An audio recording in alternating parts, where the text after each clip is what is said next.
Dearest witches and magical folks, in today's video I'm so happy to share this beautiful woodland walk that I took with my hubby recently, and I'm going to be talking to you a little bit about how I like to connect to local plant spirits and land spirits and trees, and how I educate myself and connect to the spirits of herbs, herbal plant spirit allies, and how I like to relate to them in a magical way, as well as discovering all about their folklore and herbal healing correspondences. Getting to spend time in these beautiful spaces is so sacred and so spiritually nourishing, and I am so excited to share this video with you. So do settle back, relax and enjoy.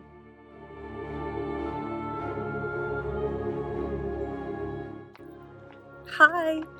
This feels kind of weird because I haven't done a vlog like this in a really long time, and I used to do a few of these on the first channel I created, which was more about parenting and lifestyle and such, and I have actually stopped creating content really there. But I used to love doing these, and I stopped doing them when I was on these walks because we always pretty much have our kids with us and we have a lot of tantrums, and so it's not so easy. But I do take photos and, you know, spend as much time as I can connecting to the plants and the herbs and the trees and the land spirits. But basically today we have some free time that is just for us, and so we've decided to come for a little hike up here. I guess it's called a hike. It's about an hour-long walk through our local woodlands, and this is the woodlands that used to be at the back of where our old house was. So we used to be sort of more within walking distance of these woodlands, but now we've driven here, which is just a 10-minute drive really from where we live currently. But I just thought I'd show you how beautiful it is out here and give you an idea of some of the things that I get up to when I come on these walks. Even when I've got the kids with me, I can pretty much do a lot of, you know, scouting and looking for different herbs and connecting to trees and such. I don't tend to have a lot of time to meditate with trees unless I come on my own, but this is, yeah, a really nice thing to be able to come with Tim and just have some time to ourselves. So I've been looking at some of the plant life, and it's just beautiful. I mean, honestly, like, just spending time out here is such a gift, something that is really important to me to be able to do in my practice, and just feeling the air as well, being connected to the earth, being connected to the trees, to the plants, and feeling the air and the breeze. And when I come on these walks, I do look for certain herbs and such that I would like to use. So for instance, in a different woodland is where I found mullein, and I made a salve out of that because it was deep into the woods, so I was comfortable that that was okay, and obviously I washed it and such. So that is on my channel, but I don't tend to forage too much for things. I tend to connect and just use it as a chance to explore and educate myself and learn about different correspondences and medicinal properties and the names of the species, because there are so many, and so often, you know, I'll be looking for something specific, but I'll stumble on, you know, a handful of other herbs that I've not really heard of, but that are very prevalent in the British Isles. So it's a really fantastic thing to do these nature walks, to do woodland walks. And honestly, it's something I've done since I was really young in my practice, and meditating and connecting with trees is something I was doing when I was in my teens. When I first started practicing witchcraft, I was about 11, so I started to feel the spiritual kind of resonance of places like this, and being at the seaside, those two types of places specifically, from that young age. And I felt that the power of the tides so powerfully. But yeah, coming to woodlands was always something I did whenever I felt I needed to ground and center and to heal as well, like to reconnect. And sometimes just to be alone, and other times I'd take friends and do rituals and things like that. But yeah, it's always been something I've absolutely loved. So this is what we're up to. So Coco's having a little drink. Hello, little lady. Hello. Hello. Hi, honey. So I've spotted a few things I wanted to talk about already. I spotted some self-heal.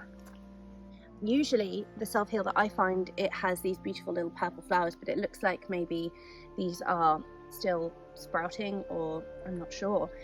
But self-heal is also known as all heal. It's Prunella vulgaris. It is part of the mint family, and it can be used in salads and soups and stews and such. And it's supposed to be really good for the throat as well as like the stomach, but the throat particularly. And it's really, really interesting because it comes from the word quinsy, which I believe is a German word, and it actually treats this quinsy condition, which is a throat condition, which is something I suffered with just a few months ago. So it started as a throat infection and then turned into this quinsy, and essentially it's like an abscess in your throat, and this is supposed to treat it. So I've been working with self-heal for years because it's so commonly found, and you can see there's just a lot of it in abundance, but you can find it in all kinds of places, sort of in your garden and on your lawns and in fields and, you know, coming up cracks and such. So it's really, really easy to find. It doesn't tend to look like this. Usually it has these purple flowers, but I can show you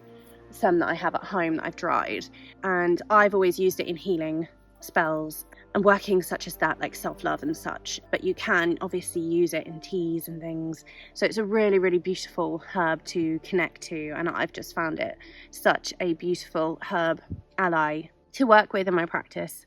And because this is on the path, I probably won't be foraging anything here, but if I go into the woodlands a little bit later, if there's any inside, I might forage for a bit. This is just more likely that dogs have been in this area, and I have some dried self-heal at home that I've already collected, so I think I might leave these ones and we'll continue to walk. So I didn't really get a lot of time to connect to many of the herbs and plant spirits because we only had a couple of hours to ourselves and we needed to get back to pick up our kids. So it was quite hurried, but I did manage to connect to a few trees and plants and really cherished this time. I wanted just to mention how important it is to practice in this way where you're just spending time with the plants and actually connecting to them. And I like the idea of sitting with a plant spirit or a herbal ally or a tree spirit for a while and getting to know them before working with them.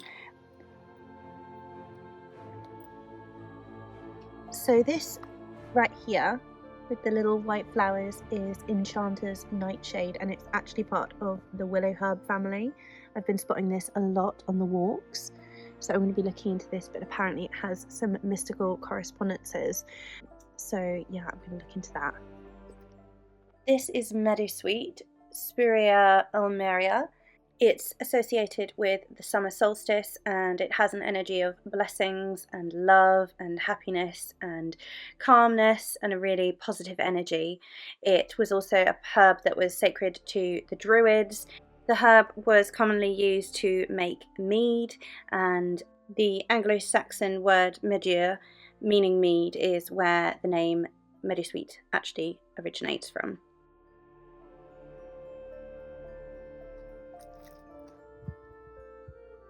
This is nettle, and this looks like a male nettle plant, and the female nettle seeds are the ones you want if you are foraging for them.